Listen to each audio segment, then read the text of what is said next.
Građani Vlasotinca, već 24 godine iste političke face nas lažu, pljačkaju, izdaju i rasprodaju Srbiju.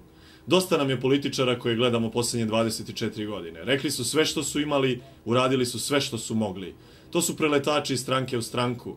Stranačka pljačka je najveća pljačka Srbije. Isisavaju pare iz javnih preduzeća, nameštaju tendere svojim stranačkim firmama, zapošljavaju svoje stranačke vojske. Vreme je da ih pošaljemo u političku penziju, vreme je da im se zahvalimo i da je postanu naša politička prošlost. Što je mnogo, mnogo je. 24 godine njihove vlasti. Koliko još žele i misle da vladaju ovim siromašnim i nesrećnim narodom. Vreme je za smenu političkih generacija. Vreme je za novu generaciju.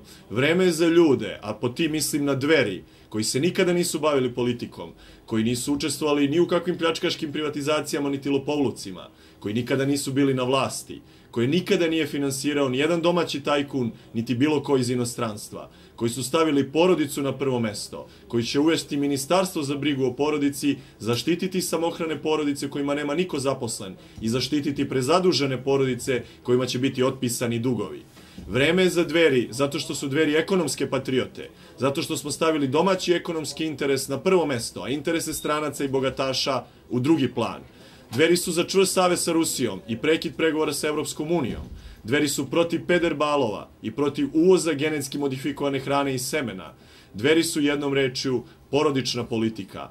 Ponosimo se zato što smo Srbi, verujemo u Boga i u srpstvo. Vreme je da u Skupštinu Srbije uđu ljudi koji se ne stide toga što su Srbi. Vreme je za porodičnu politiku, vreme je za novu političku generaciju, vreme je za domaći ekonomski interes. Kada se Dveri budu pitale i odlučivale, 10.000 evra naših para iz našeg budžeta biće dato isključivo domaćem privredniku i poljoprivredniku, a nikada više strancima.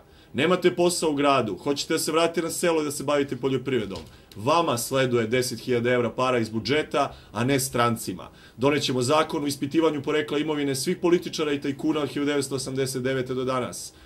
Oduzet ćemo nezakonito stečenu imovinu. Dodatno ćemo oporezovati sve banke u Srbiji i napravit ćemo domaću razvojnu banku Srbije koja će po povoljnim kamatnim stopama ulagati isključivo u domaću privredu i poljoprivredu.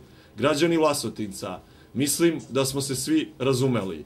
Vreme je za smenu onih koji nas 24 godine lažu, kradu i pljačkaju. Vreme je za novu političku generaciju, vreme je za Dveri. Zato Dveri na narodnom referendumu 16. marta između Evropske unije i Rusije mi biramo Rusiju.